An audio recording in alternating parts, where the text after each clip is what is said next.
Hi guys, welcome back to my channel. My name is Alex, and for today's video, it is the first episode of a series I'm making called Coffee Chat, where basically I just yap about things that are in my head while drinking coffee and at the same time making coffee.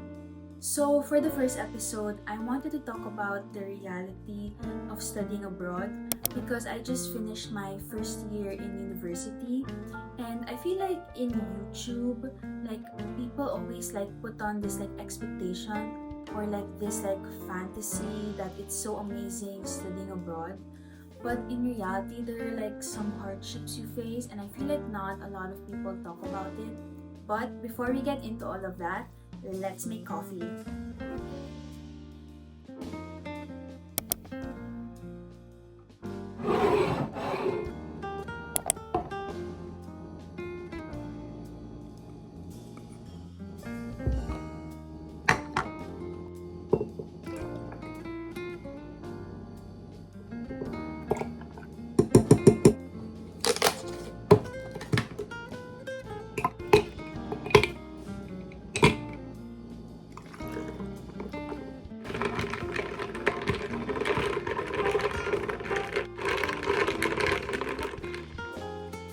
Hi guys, so now I'm back with my Vietnamese coffee. Let's do a taste test. I've already tried this before, but let's still taste it.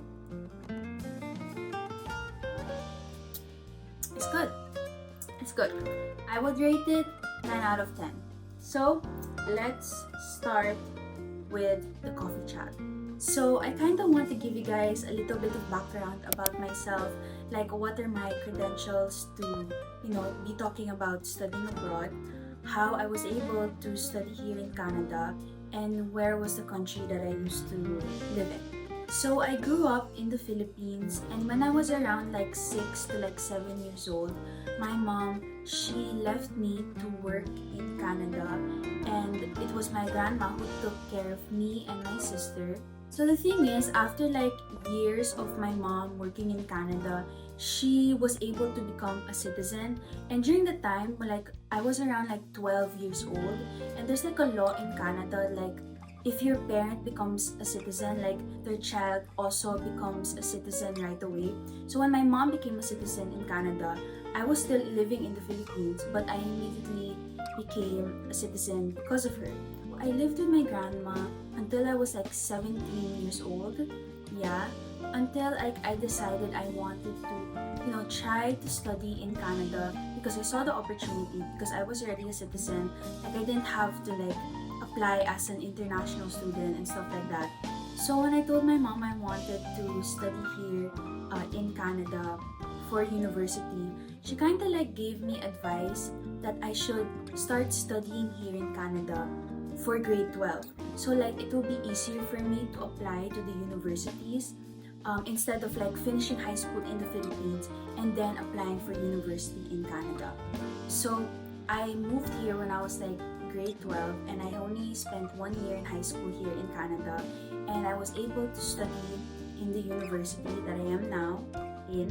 Now that you guys know my backstory on how I was able to study abroad, I feel some will say that I'm not really experiencing the full experience of studying abroad because number one, I applied as a citizen. I'm not an international student, and second, I'm living with my mom, and yeah, I get that in some way I'm not really living independently compared to other people who are international students and they're living independently. They're away from their family.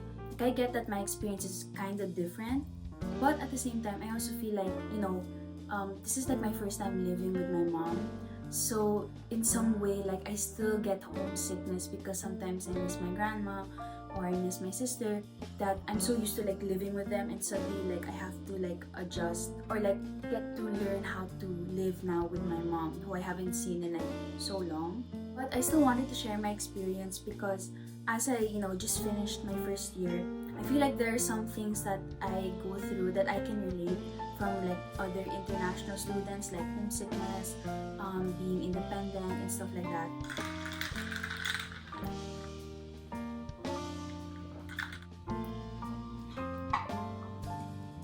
So how I'm going to be talking about the reality of studying abroad, I'm going to talk about like the expectation first, and then I'll talk about the reality of it. So the first expectation that people have, and also it's like the reason why they want to study abroad, and that is like living independently. So people expect that they're going to get their own place and have their own condo, and they have responsibilities, like they have to have chores, they have to buy their own groceries, they have to make their own food, also get to do whatever they want, like nobody can tell them what to do, and they can explore the city and all of those things. And those are true, like those things, like that is something that you do get to experience, but I feel like that's just the tip of the iceberg. For me, I feel like once I got here, like independence was more than just like doing your chores or like living on your own. Like it's more than that. For me, I feel like the true meaning of independence is learning how to be emotionally independent. There's like a reality that no one is going to take care of you, and the only person who you can count on is yourself. So let's say, for example, like you're sick. Like nobody's going to be there for you if you're sick. Like if you're sick, you have to like get your own medicine. You have to find ways on how to make yourself better. And like even if you have like university friends, like they won't be the type, they're not gonna be like your mom and ask you like, oh, are you okay? Like they won't do that. Like in the end, like you have to be the one to take care of yourself. Another example is like when you're homesick and you miss your family. Like there are times where sometimes you'll feel sad, especially like in the university, like when you're studying or you're alone, like you'll feel homesickness, but you just have to have thick skin and just like move on. Like you just have to get over it. You have to like show up to class even if like you're feeling sad. I feel like that's like the true definition of independence. It's just like realizing that no one is there for you and you have to show up for yourself. Like for me, I remember when I first moved here, like the first couple of months, like I would like cry myself to sleep. But then like after I adjusted and I learned how to be emotionally independent, like in some way, like I've learned how to like numb my feelings. Like so if I feel sad, I've learned how to numb it and just like not feel it and just keep on going, or like finish my homework, or like still attend classes. And I feel like that's like the true independence that you learn once you study abroad. So it's more than just like doing chores or like living on your own. It's also like realizing that no one is there for you and you're the only one who is there for you, and so you have to show up for yourself every day. I'm only at my first point, but I'm already thirsty.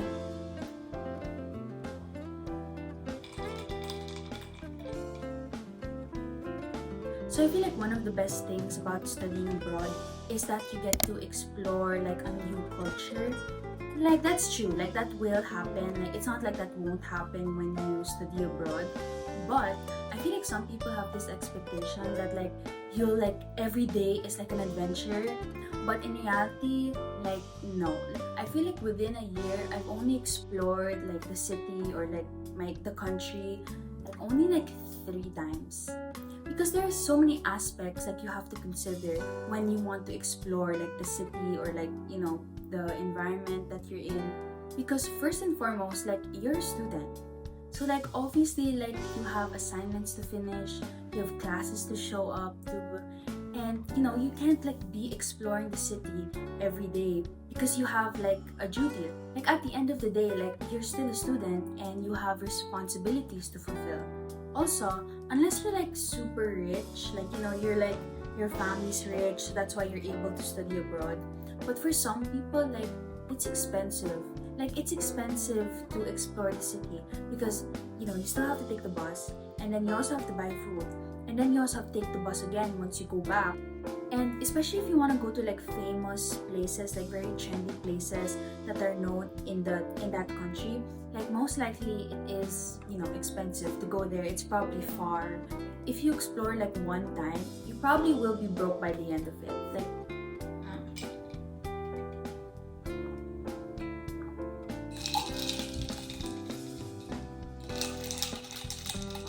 also, this is like another reality, but it also takes time to like make friends. Some people have this expectation that they're going to make so many friends and then gonna explore the city like with their friends. But in reality, like it takes time to like develop those friendships, especially if you're like in your first year. You probably won't have like a solid friend group yet, and so like if ever you want to explore like the city, like you have to like do it alone by yourself. So it might be harder for you to explore like the city because number one, you're overwhelmed because you're in a new environment, and like you don't have friends to be with you. So obviously immersing yourself in a new culture is a good thing because you get to like expand your knowledge or just like be more aware that there are so many people who have lived different lives. Also makes you realize that the way you think, like not everyone thinks the same way. It makes you realize like you're not at the center of the universe. Like there's so many people who have gone through different stories, different lives. But sometimes I feel like it can be overwhelming when you're putting yourself in like a whole different environment, and there's so many like information that you're receiving, and in some way like some of this information that you're receiving in this new environment, it kind of like alters your belief, and you get to experience culture shock.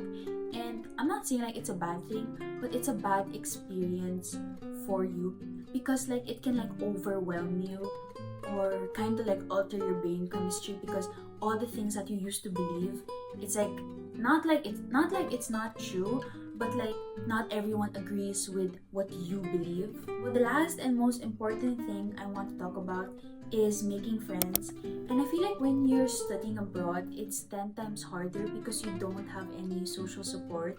Like you're miles away from your family and your high school friends. And one thing I noticed here, like from first year, is that like when people like are struggling to find friends in university, what they'll do is that they'll hang out with their high school friends instead. Because some of their high school friends are like in the same university as them. But like when you're studying abroad, like you don't have like your high school friends to be there for you. So like let's say for example, like you're making a new friend in university, and let's say you had a falling out. I feel like it's 10 times more painful because like if you lose that friendship, like you're just on your own. You're miles away like from your family, from your high school friends. So you get like easily discouraged because you feel like alone, you're by yourself. Compared to like someone who's like, studying in their country. Like even if they made a friend in university and they had a falling out, at least they can still say that they have their family to be with them or their high school friends. But with you, like you're just alone by yourself again. Like you're back from square one again. So you kind of get more discouraged from making any more friends. That it comes to a point where you just hang out alone by yourself, and it kind of leads you to like depression because you have no friends in the university and you also feel homesickness. I've had one experience where I tried being friends with someone in my first year, and I kind of realized like she wasn't really prioritizing our friendship. Like she was like busy like focusing on someone else. In some way, I couldn't help but take it personally because I know like it wasn't her intention to like not prioritize the friendship, but I couldn't help but feel hurt by it because like I'm away from my family and I'm away from my high school friends and like my cousins. So like when I lose like a friendship in university, I'm like all alone by myself compared to like that friend. At least like for her, like our friendship doesn't really mean anything because at least she has like her high school friends to be with her or like her family. But to me, like if I lose the friendship, like it's just me, like I'm on my own by myself. Okay guys, so I just finished my coffee, and if I finish my coffee, it means it's the end of the coffee chat. So thank you so much for watching. I hope you guys enjoyed or can relate to what I said. And even if I'm talking about the reality of studying abroad, I don't want to like discourage you from not studying abroad. If you guys want a part 2, I can talk about the benefits of studying abroad and how I've really grown as a person. So let me know if you want me to make another video like this. So I hope you guys enjoyed for the first episode of Coffee Chat. I'll see you guys next time, and bye!